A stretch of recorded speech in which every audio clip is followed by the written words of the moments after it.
Dear student, आज हम आपके लिए लेके आए हैं एक नया टॉपिक अर्थशास्त्र के ऊपर कि अर्थशास्त्र क्या है, अर्थशास्त्र की शुरुआत किसने करी, इसे कितने भागों में बांटा गया है, उपभोक्ता कौन होता है, उत्पादक कौन होता है, व्यष्टि और समष्टि अर्थशास्त्र में क्या अंतर है। तो इस तौर पे बहुत सारे जो पॉइंट्स मैंने बोर्ड पे लिखे हुए हैं इसके बारे में पहले हम आपको डिस्कस करेंगे, आपको बताएंगे कि अर्थशास्त्र क्या है। तो सबसे पहले जो विषय आपका अर्थशास्त्र क्या है, सबसे पहले हमने कहा कि अर्थशास्त्र क्या है। अब देखो यहाँ पे छोटी सी शब्द यहाँ पे अर्थ प्लस शास्त्र। तो जो अर्थशास्त्र वो दो शब्दों से मिलकर बना है, अर्थ प्लस शास्त्र। अर्थ का मतलब होता है हमारा पैसा और शास्त्र का मतलब होता है तरीका। तो ये हमारी, या फिर हम इसे कह सकते हैं भूमि या चलाने का तरीका। इसे शास्त्र में वैसे हम हथियार भी कह देते हैं।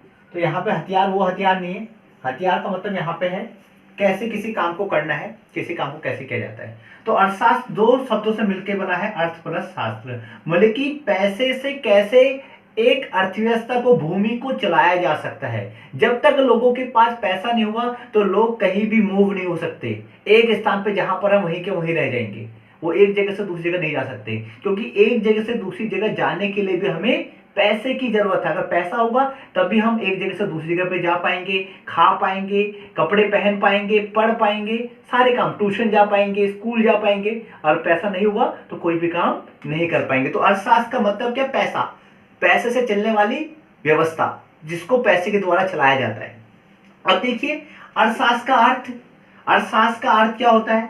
अर्थशास्त्र का अर्थ है आपका धन का विज्ञान। अर्थशास्त्र का अर्थ है धन का विज्ञान।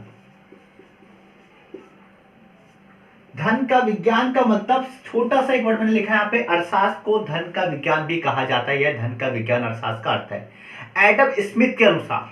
अब तीसरा अगला जो पॉइंट था हमारा अर्थशास्त्र के जनक, वो एडम स्मिथ है। एडम स्मिथ के अनुसार अर्थशास्त्र को धन का विज्ञान कहा गया है, क्योंकि अगर मान लो आपको कहीं पे जाना है और आपको प्यास लग जाए और आपको एक गिलास पानी की जरूरत है, तो उसके लिए भी आपके पास 2 रुपए होने चाहिए।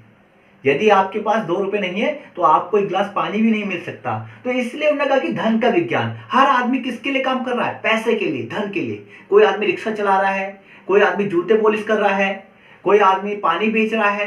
तो हर आदमी किसके लिए काम कर रहा है? पैसे के लिए, धन के लिए। अगर धन नहीं होगा तो कोई भी व्यक्ति काम नहीं करेगा, या फिर सबके पास धन हो जाएगा, सब पैसे वाले हो जाएंगे, तब भी कोई आदमी काम नहीं करेगा। चाहे धूप है, ठंड सर्दी है, गर्मी है, बारिश है, हर आदमी फिर भी काम में लगा हुआ है। क्यों? पैसे के लिए। तो अर्थशास्त्र धन का विज्ञान, इसलिए एडम स्मिथ ने कहा है कि अर्थशास्त्र जो है धन का विज्ञान है। दो इनके साथी और थे जिनका नाम था मार्शल और कैनन। उनका क्या कहना था, ये उनके क्या विचारधारा थे? उनका मानना था कि अर्थशास्त्र जीवन व्यतीत करने का तरीका है। मतलब कि एक सिंपल सा वे, हर आदमी एक दूसरे की मदद कर रहा है। कोई जूते बना रहा है तो जूते वाला जो है आपको गेहूं वाले को गेहूं जूते दे रहा है और गेहूं वाला उसको गेहूं दे रहा है। या कोई हलवाई है तो हलवाई मिठाई बना रहा है, और कोई कपड़े वाला है तो कपड़े वाले कपड़े बना रहा है। दोनों एक दूसरे की आवश्यकताओं को पूरा कर रहे हैं। इस तरह से उनकी अपनी विचारधारा थी और इनकी अपनी विचारधारा है। तो हमने बताया अर्थशास्त्र का जनक किसे कहा जाता है? छोटा सा एक वर्ड है, एक छोटा सा नाम है, एडम स्मिथ। तो इसको याद रखेगा, ये कई बार क्वेश्चन पूछा जाता है 1 नंबर में कि एडम स्मिथ कौन है? अर्थशास्त्र के जनक हैं। अब अगला आता है अर्थशास्त्र के प्रकार। अर्थशास्त्र को कितने प्रकार में बांटा गया है? अर्थशास्त्र को केवल 2 भागों में बांटा गया है, जो नीचे दिया हुआ मैंने, व्यष्टि अर्थशास्त्र और समष्टि अर्थशास्त्र। व्यष्टि एक व्यक्ति, जहां पर एक व्यक्ति, एक फर्म, एक परिवार की बात होती है उसे बोलते हैं व्यष्टि अर्थशास्त्र। और जहां पर समाज, बोलते ना तुम पूरी समष्टि के रचयिता हो। समष्टि का मतलब संसार, जहां पे पूरी समाज की बात होती है, सरकार की बात होती है, सबकी बात होती है, उसे बोलते हैं समष्टि अर्थशास्त्र। अगला आता है आपका पॉइंट इसमें कि व्यक्ति अर्थशास्त्र और समष्टि अर्थशास्त्र में क्या अंतर है, ये मैंने आपको बताया। जहां पे एक व्यक्ति की, एक परिवार की, एक छोटे फर्म की बात होगी वो व्यष्टि अर्थशास्त्र कहलाएगा, और जहां पे बड़े समुदाय की, सरकार की, रोजगार की, बेरोजगारी की बात होगी वो सबके लिए है, तो वहां पे समष्टि अर्थशास्त्र का जिक्र होगा। आगे आते हैं, उपभोक्ता कौन होता है? उपभोक्ता एक व्यक्ति है जो अपनी आवश्यकताओं को पूरा करने के लिए वस्तुओं और सेवाओं का उपभोग कर रहा है। जैसा आपने देखा होगा, हम लोग दुकान पे जाते हैं तो हम लोग सामान खरीदते हैं, ब्रेड खरीद रहे हैं, दूध खरीद रहे हैं, चीनी खरीद रहे हैं, चावल खरीद रहे हैं, तो हम लोग कौन है? उपभोक्ता। हम क्या कर रहे हैं? अपनी आवश्यकताओं को पूरा करने के लिए वस्तु की मांग कर रहे हैं। अब वस्तु और सेवाओं में डिफरेंसेस, अब यहाँ पे एक वर्ड बोला था मैंने अभी आपको, वस्तु और सेवा। वस्तु और सेवा में क्या डिफरेंसेस है, ये भी कई बार हमारे दिमाग पर डाउट रहता है कि वस्तु क्या होती है और सेवाएं क्या होती है। जैसे मान लो हमने यहाँ पे मैंने बोला यहाँ पे दूध, तो ये एक वस्तु हो गई। मैंने बोला कपड़ा, तो एक वस्तु हो गई। मैंने बोला गिलास, तो एक वस्तु हो गई जो हम एक दुकानदार के पास गए, उसने हमें दी। अब सेवाएं क्या होती है, जैसे हम डॉक्टर के पास गए तो डॉक्टर ने हमें पढ़ाया, वो सेवाएं हो गई। हम टीचर के पास गए, सॉरी डॉक्टर के पास गए, डॉक्टर ने हमारा इलाज किया, तो हमारी सेवा हो गई। और हम टीचर के पास गए तो टीचर ने हमें पढ़ाया, उसके बदले हमें कुछ दिया नहीं उन्होंने, पर हमें पढ़ाया, तो वो सर्विस दे रहे। या हम आदमी का, कोई भी व्यक्ति कहीं जाकर जॉब करता है, वहां पे जाके उसे सर्विस दे रहा है, उसके बदले में उसे पैसे मिलते हैं, तो उसे कहते हैं वस्तुएं और सेवाओं में क्या क्या डिफरेंसेस होता है, ये मैंने आपको यहाँ पे बताया। अब अगला आता है कि यहाँ पे उत्पादक कौन है? जो किसी चीज का निर्माण कर रहा है, बना रहा है। जैसे ब्रिटानिया कंपनी है, ब्रेड बना रही है, नेस्ले है, चॉकलेट बना रही है, तो जो जिसका निर्माण कर रहा है, बना रहा है, बढ़ाई है, बेड बना रहा है, कुर्सी बना रहा है, तो उत्पादक वह व्यक्ति है जो किसी वस्तुओं और सेवाओं का निर्माण कर रहा है लाभ अर्जित करने के लिए। क्यों कर रहा है? लाभ अर्जित करने के लिए। अगर कोई आदमी जितने की वस्तु लाया उतने में बेच देगा तो वो काम करेगा? नहीं करेगा। क्यों? उसे लाभ नहीं हो रहा, और जब उसे लाभ होगा तभी उसके लिए काम करेगा। तो हमेशा जो भी उत्पादक है, चाहे वो मोची है, नाई है, बढ़ाई है या कुम्हार है, कोई भी है, किसी वस्तु का निर्माण क्यों कर रहा है? अगर उसने 10 रुपए उसे बनाने में लगाए तो कम से कम उसे 15 रुपए 20 रुपए उस वस्तु का मिले, उससे लाभ अर्जित हो, इसलिए वो कठिन परिश्रम करके काम कर रहा है। तो ये हमारे पॉइंट से पहले कि अर्थशास्त्र के बेसिक पॉइंट क्या क्या है, इसके बारे में आपको बताया। चलो आगे आपको और इसके बारे में डीपली बताते हैं। अब हम आपको बताने जा रहे हैं आगे के और पॉइंट्स के बारे में, कैसे और पॉइंट्स को एक्सप्लेन करना है। जो भी मैंने और जो अदर पॉइंट्स हैं, उससे आगे के पॉइंट्स हैं, वो मैंने बोर्ड पे लिख दिए हैं, उनके बारे में आपको एक करके एक्सप्लेन करता हूं। सबसे पहले, उसके बाद जो वर्ड है, सबसे पहला वर्ड है इसमें आपका बचत। बचत क्या है? हर आदमी आज के टाइम पे बचत करता है, आई मीन टू से सेविंग। हर आदमी चाहता है सेविंग करना, सेविंग करना, सेविंग करना, चाहे वो बैंक में हो, चाहे वो मीटिंग्स में हो, कमेटी में हो, कहीं भी, किसी भी रूप में हर व्यक्ति सेविंग करना चाहता है। तो बचत क्या है? बचत आय का वह भाग है जिसको हम खर्च नहीं करते, भविष्य के लिए बचा कर रखते हैं। तो बचत आय का वह भाग है जिसका प्रयोग नहीं किया जाता। अगर मान लो एक व्यक्ति है, वो कमा रहा है 10,000 रुपीज, आपका 10,000 रुपीज कमा रहा है पर मंथ, तो वो सोचेगा कि मैं 5,000 सेव कर लूं, बट ऐसा नहीं होता, ठीक है, क्योंकि महंगाई बहुत है। तो इसीलिए क्या है, आपका बचत आय का वह भाग है जिसका हम खर्च नहीं करते, या जिसे हम खर्च नहीं करते उसे भविष्य के लिए बचा कर रखते हैं, और बाद में धीरे धीरे जाके वो ही हमारे लिए बड़ा इन्वेस्टमेंट बनता है। क्योंकि जब आज 10 रुपए, 20 रुपए, 50 रुपए आप अपने गुल्लक में, पिगी बैंक में सेव करेंगे, तभी जाकर आप आगे जाके एक अच्छी घड़ी, एक अच्छा बैट, एक अच्छा फोन खरीद पाएंगे। तो ये बचत एक बहुत जरूरी है, बहुत बड़ा अर्थशास्त्र में योग है बचत का। आगे अगला पॉइंट है आपका, नेक्स्ट पॉइंट, उपभोग। उपभोग वर्ड क्या होता है? जिसको हम बोलते हैं कंजप्शन। उपभोग जिसको हमने ग्रहण कर लिया।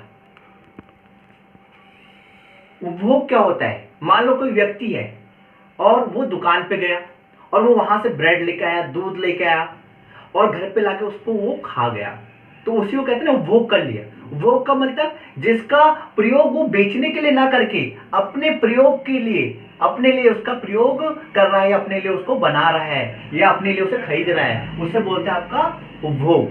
तो इसे कहा जाता है आपका उपभोग। अगला होता है निवेश। निवेश क्या है? निवेश आज के टाइम पे आपने सुना होगा कि उस बंदे ने इतना निवेश करा है, उस व्यक्ति ने इतना निवेश किया है। तो निवेश एक बहुत बड़ी चीज है। तो निवेश होता क्या है? निवेश वह बचत का वह भाग है जिसको भविष्य में जाकर हम किसी परिसंपत्ति को खरीदने में व्यय करते हैं। जैसे आज मैंने 10 रुपये बचाए, कल 20 रुपये बचाए, परसों 100 रुपये बचाए, फिर बचा के मैंने क्या करा, एक अच्छी कोई गोल्ड चैन खरीद ली, गोल्ड रिंग खरीद ली। तो उसे कहा जाता है आपका निवेश। निवेश का मतलब आय का वो छोटा सा अमाउंट जिसे फ्यूचर में जाके हम किसी एसेट्स के रूप में हम उसको क्या करते हैं, आपका इन्वेस्ट कर देते हैं या उसको खरीद लेते हैं। तो उसे निवेश कहा जाता है। निवेश उन परिसंपत्तियों पर किया गया व्यय है जिसका लाभ तब ना होकर भविष्य में होता है। कैसे? अगर मान लो मेरे पास पैसे आए और बहुत सारे पैसे आ गए, 1 लाख रुपए आ गए, 10 लाख रुपए आ गए, और मैंने क्या करा, एक प्लॉट ले लिया।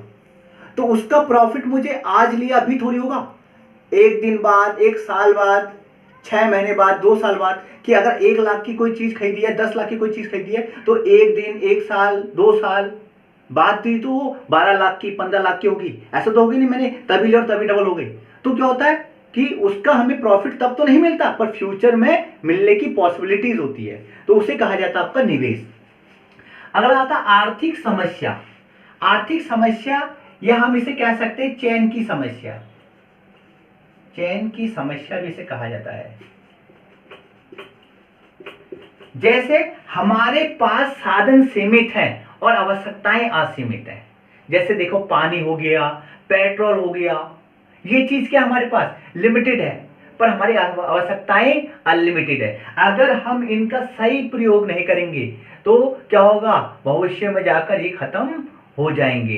इसलिए आर्थिक समस्या क्या, चैन की समस्या, हमारे पास संसाधन सीमित है और हमें उनका वैकल्पिक प्रयोग है। उनके वैकल्पिक प्रयोग कैसे होते हैं? जैसे मान लो दूध है, दूध के कई सारे वैकल्पिक प्रयोग है। दूध से दही बनता है, दूध से घी बनता है, दूध से मट्ठा बनता है, छाछ बनती है। ये सब क्या है, इसके वैकल्पिक प्रयोग है। तो इसलिए हमारे पास जो भी संसाधन है वो सीमित है, हमें उनका सीमित मात्रा में सही मात्रा में प्रयोग करना चाहिए। ऐसे नहीं हमने बाइक में पेट्रोल भरा लिया और बाइक घुमा रहे हैं, क्योंकि आज तो है वो, आज उसे हम खर्च कर देंगे तो फ्यूचर में हमें साइकिल पे भी चलना पड़ सकता है। तो इस तौर पे आर्थिक समस्या की बात होती है। अगला आता है आपका वितरण। वितरण का मतलब छोटा सा वर्ड है डिस्ट्रीब्यूशन, बांटना। जैसे हमारे पास जो भी संसाधन है उसको किस तौर पे बांटा जाए, उसको इस तरह बांटा जाना चाहिए कि उसका सही से उपयोग हो सके, लोग उसका अधिकतम उपयोग कर सके, कोई भी नुकसान ना हो, प्रॉफिट हो। तो वितरण का मतलब ये होता है बांटना। किस तरह जो भी संसाधन है, चाहे वो पानी है, डीजल है, पेट्रोल है, जो भी हमारे पास रॉ मटेरियल लिमिटेड है, उसको इस तरह बांटा जाए ताकि फ्यूचर में उसका मिसयूज ना हो। जैसे अभी हमारे देश में क्या होता है, कोई भी आदमी पेट्रोल पंप पे जाता है और पैसे पे करता है, 400, 500, 1000 रुपए देता है, पेट्रोल की टंकी फुल करा लेता है। पर विदेशों में ऐसा नहीं होता। आप जाओगे तो एक दिन में आपको आधार कार्ड दिखाना पड़ेगा, और आधार कार्ड के हिसाब से, जैसे जापान हो गया, जापान में आपको आधार कार्ड के हिसाब से ओनली 5 लीटर पेट्रोल मिलेगा। यहां तो आपके पास पैसे तो आप 500 लीटर पेट्रोल ले लो, कोई रोक टोक नहीं है। इसका मतलब हम जो संसाधन है उसका सही तौर पे वितरण नहीं कर पा रहे हैं। चलिए आगे और जो पॉइंट्स हैं उसके बारे में आपको बताते हैं।